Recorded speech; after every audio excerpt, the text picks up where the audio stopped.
Hi, Willie. Hello, Dito. Ayan. Hi, mahal ko. Sige, Willie, kwentuhan mo na ako anong maipaglilingkod ko kay Willie at nagpatawag po sa usapang LDR. Gusto ko lang po dito na humingi ng payo tungkol sa problema ko ngayon. Okay. Anong problema, mahal? Kwento. Kasi yung ex-wife ko, parang nag-express niya ngayon para daw maibalik yung dati kami. Kasi may mga anak kami binigay, dalawa. Okay. Kailan ba kayo naghiwalay?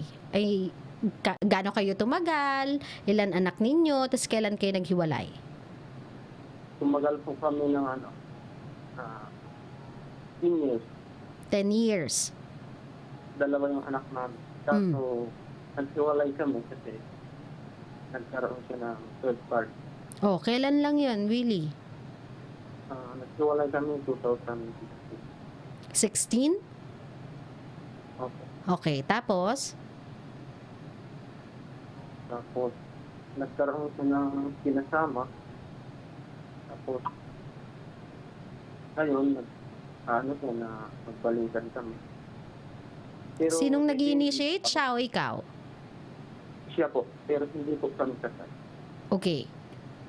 So, lumapit siya ngayon sa'yo at sinasabing magbalikan na lang tayo ulit, Willie. Anong nangyari sa kanya at sa kinasama niya?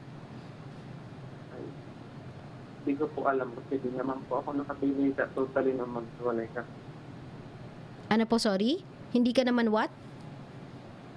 Di naman po wala akong naging balita nung maghiwalay kami. Ah, okay. O tapos, syempre, ngayong nakikipagbalikan, I mean, if you are actually interested na makipagbalikan sa kanya, a part of you will ask, anong nangyari sa iyo nung kinasama ninyo? Kamusta yung mga bata? Bakit for the Okay lang past... po yung mga bata nasa poder ko po. nasa poder mo kasi yung mga bagets. Okay, o tapos, itong bumabalik na si Mrs., hindi ka nagtanong, anyari? Wala po. Okay. Ang ko lang kasi, may po ako ngayon, may girlfriend. Ooh, may girlfriend ka ng bago. Oh. O, tapos? Tanggap niya naman po yung dalawa kong anak. Mhm. Kaya po, parang naguguluhan din ako kasi nung magkaroon kami ng communication ng dati kong asawa, parang may kunting nag-throw back. Ano po, sorry? May kunti po na parang bumabalik ng mga alaala pa. Kaya po, medyo naguguluhan ako. Alam ba ni girlfriend na bumabalik si ex-wife? Opo, di naman po ako naglilihim sa girlfriend ko. Okay. Anong sabi ng girlfriend mo? Sabi niya, bakit ko pa daw babalikan yung tao na mas pinili yung sariling kasayahan kaysa sa pamilya. Pero nagbigay naman po ako sa kanya ng assurance na sabi ko sa kanya, huwag kang mag-alala kasi kahit kailan, hindi ako naglihim sa'yo. Hindi kita, ano man yung ginagawa ko, ano man nagiging buhay ko sa araw-araw, pinapalang ko sa'yo. Since na naging tayo, inassure ko sa kanya na kahit kailan, ikaw yung mahal.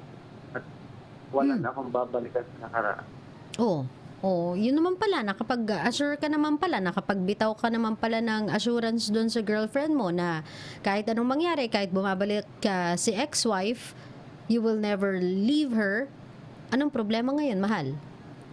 Ang problema lang po kasi, parang ginugulo niya kami na parang ayaw niya makita na masaya ako sa iba. Anong ginagawa niyang panggugulo? Minsan nagpunta siya sa mismong bahay namin. When you say Hindi sila, naman sinong kami kasama niya?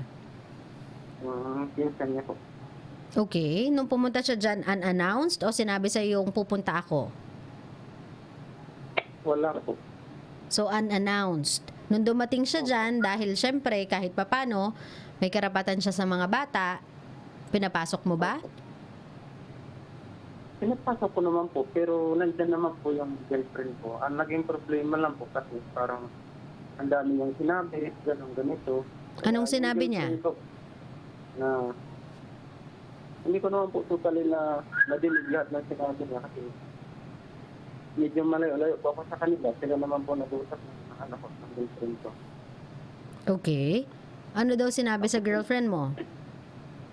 Sabi niya daw sa girlfriend ko na nanira daw yung girlfriend ko ng pamilya. Tapos kung ano-ano pa, marami. Ngayon, sinabi ko sa girlfriend ko, sino kaya ang nanira ng pamilya?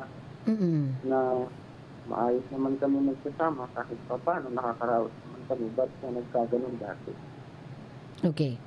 So ngayon dahil ito si ex-wife ay medyo desperadang makabalik sa'yo, makabalik sa pamilyang iniwan niya, kumbaga, in other words, itong girlfriend mo ay pinapraning niya. Opo. Maganda na yung ginagawa mong ina-assure mo yung girlfriend mo na hindi kita iiwan, sabi ko naman sa'yo, mahal na kita, mahal kita, at kahit bumalik pa siya, hindi na ako babalik pa sa kanya, hindi yun mangyayari.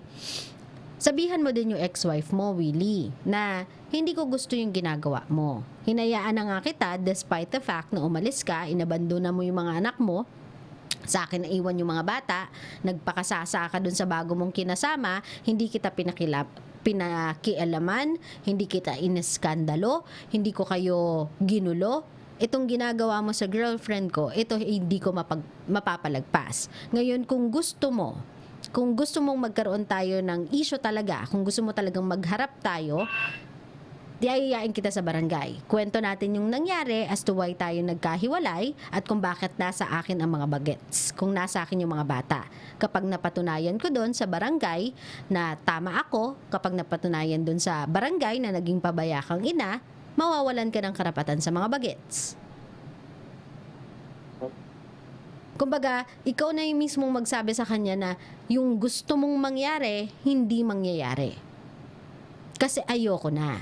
Meron na akong bago, masaya kami, mahal niya yung mga anak natin, kung gusto mo yung makita yung mga bata, hindi ko naman ipagdadamot.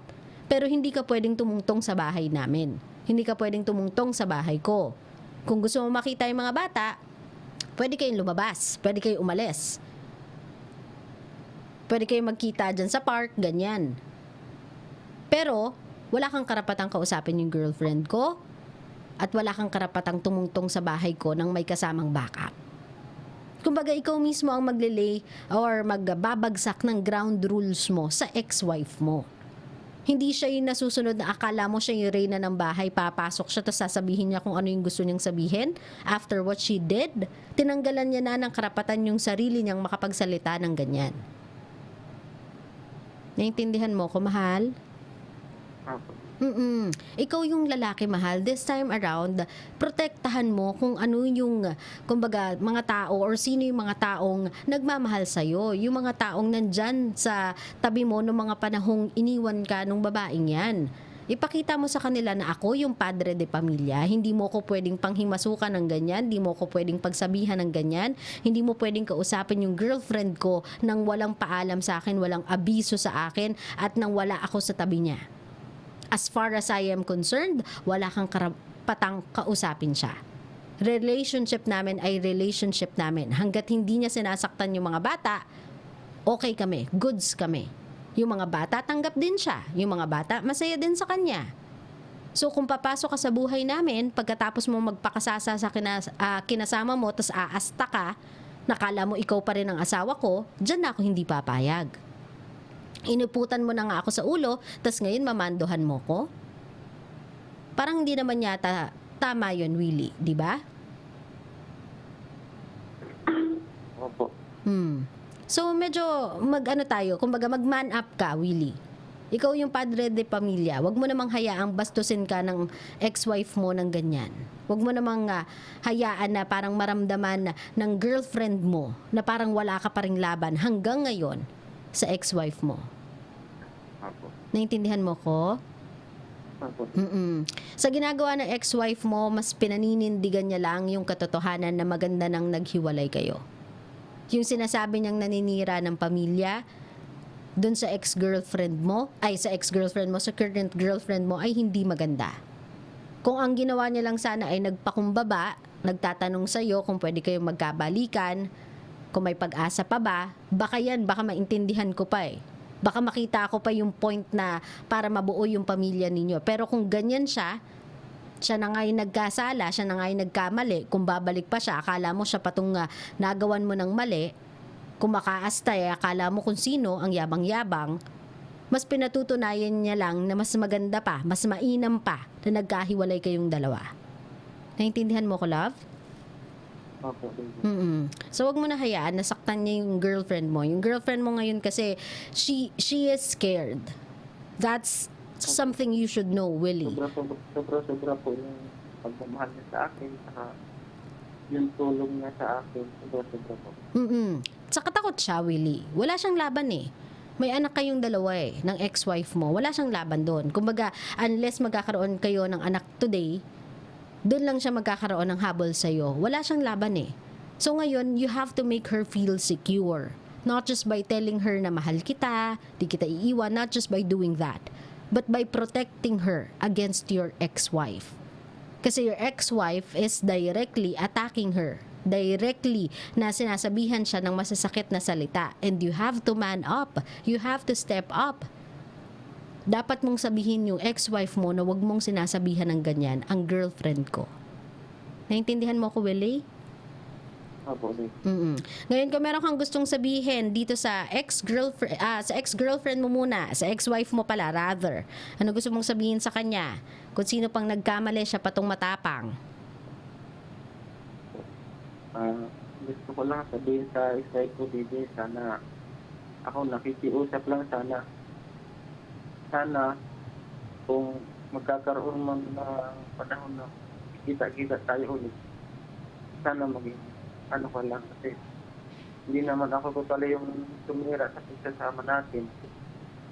Hanggat maaari, ako nakikiusap lang na sana wala namang ginagawa ng girlfriend ko na masama. Sana hayaan mo naman kami maging masaya. Willing naman siyang tumulong para sa mga anak natin. Yan lang po, Bibi. Ngayon, kung meron ka namang gustong sabihin dito sa girlfriend mo na ikaw na nagsabi, mahal na mahal ka, willing na lumaban para sa'yo, anong gusto mong sabihin sa kanya, love? Willing, sana, ang gusto ko lang i-assurance sa'yo na kahit anong mangyari, ano pa man ang dumating sa buhay natin o pagsubok, mahal na mahal kita. Lagi mong tatandaan yan. At kahit kailan, hindi na ako nagtitip na kahit sino o kahit ano. Alam mo yan. Alam mo kung kailan yung off-duty ko or on-duty ko, ano man yung nangyayari, lahat nasabi ko sa'yo. Mahal na mahal kita. Yan lang po, Bibi.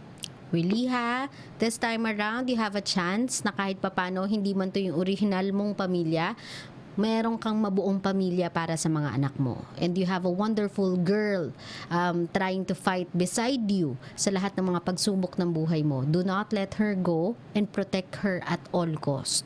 Ito na yung bago mong pamilya.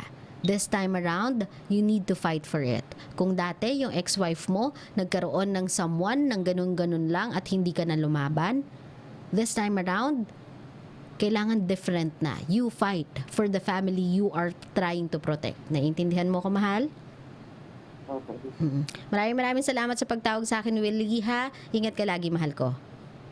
Salamat, Bibi. Bye!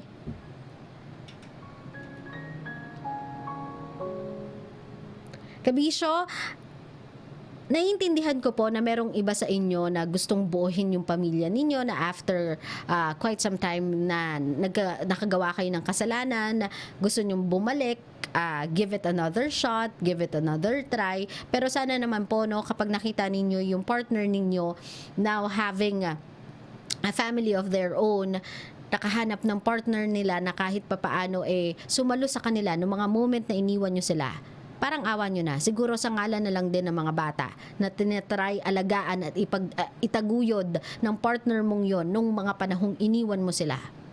Tantanan nyo na po sila. Lubayan nyo sila. If nagkamali ka, that should be your karma. Hindi mo na kailangan bumalik sa mga buhay nila at sabihin, itutuwid ko yung pagkakamali ko. Do them a favor. Stay away from them. Umalis ka. Baguhin mo yung buhay mo, magsimula ka sa umpisa. Pero lubayan mo sila. That's the least you can do for the mistakes you've done. You've done more than enough para sirain sila. Para sirain yung pamilya ninyo, para saktan sila. You've done more than enough. Stop trying to add pain sa mga puso nila. And ate girl, if you are listening to me right now, alang-alang na lang sa mga anak mo. Magpakita ka naman ng konting delikadesa at hiya sa katawan mo. Hindi porket hindi nag-work out yung relationship nyo ng lalaki mo, babalik ka sa asawa mo na parang obligado pa siyang tanggapin ka pabalik sa ngalan ng pamilya ninyo. Tandaan mo ikaw sumira niyan. So ikaw yung magdusa dyan.